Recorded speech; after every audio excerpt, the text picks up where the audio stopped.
This week I have two topics that I want to cover. The first one is grief and the second one is rumination. Grief has been ever present in my life. It has been a tumultuous, chaotic ride so far. We just learn ways to deal and cope. The recent cut-off that I did with certain people in my life, most of them, not surprisingly, were family members who have been toxic. I need to take a little bit of the blame myself because it was a weaker version of me who allowed this toxic behaviour to continue and wasn't strong enough to set the boundaries. Although I feel like 3 months later it was the right thing to do to cut these people off, there is definitely a certain aspect of grief that comes with that, especially because two of the main ones are my parents. I almost feel like I've been denied a normal, supportive, parental relationship with my mum and my dad. But for my mental health and to move on in life, I decided that that was the best option. I just feel like I need to acknowledge that there is an aspect of grief that comes with it. I never sought help for previous traumatic events. I didn't have a mental breakdown, but I definitely started to feel as though I was heading towards one, because it felt like even just the tiniest amount of stress. One day I got a flat tire and burst into tears. Like, it's almost like the straw that is about to break the camel's back. I just decided that it's time for me to do something about it because my life wasn't going forward at the pace that I want. And perhaps not in the direction that I wanted either. Complex post-traumatic stress is grief or stress that lingers on after sort of the 12-month mark.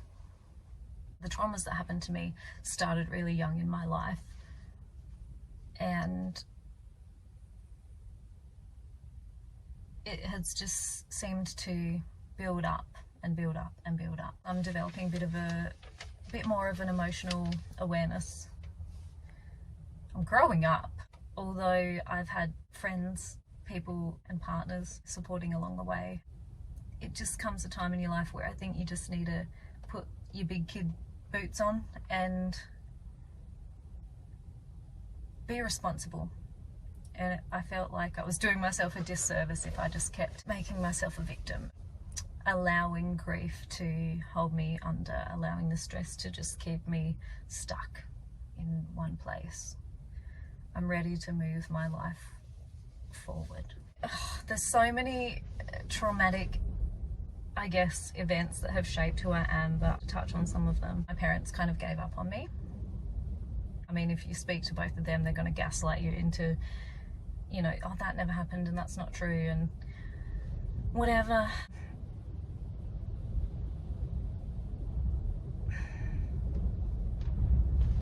But that's how I feel about it, and my feelings are valid. And they were never addressed, even to this day. So my parents separated when I was a baby. My mum, she discovered that he was having an affair outside the marriage, and she packed the kids in the car and left. And he didn't like that, and he got a gun and aimed it at the car and he fired it. No one was harmed, but Dad was arrested. And as a 1-year-old baby, I don't remember it, but my sister, she's 4 years older than me, so she was about 4 or 5 when this happened, and she remembers it. So that's the thing, that my parents could never gaslight me because there's witness, and that's definitely fact. I'm now 34, so it's 33 years later, and they still can barely be in the same room as each other. They still scoff when the other person's name is mentioned. I definitely feel as though I was robbed of a normal upbringing. My mum never came to any of my school graduation, like from primary school to high school. When I graduated high school, she just didn't want to know. She didn't really have any interest. She's narcissistic and selfish, and I feel like her ability to show love and accept love in return is severely damaged or diminished. But my mum is a whole nother story. I guess I'm just trying to paint the picture here. As a teenager, I was told by my mum that I need to go live with my dad, or if he doesn't want me to live there with him, that I would need to move to a foster home. And I say I, but it's me and my sister. We were both told that we would be going to live with a foster family because my dad had ceased paying any child support, and she claimed that because that was her income, she had no other money she couldn't afford to raise us. We went and lived with Dad. Thankfully, Dad had the means to make it happen, reluctantly, but he did nonetheless. It was at my dad's that the wheels really started to fall off.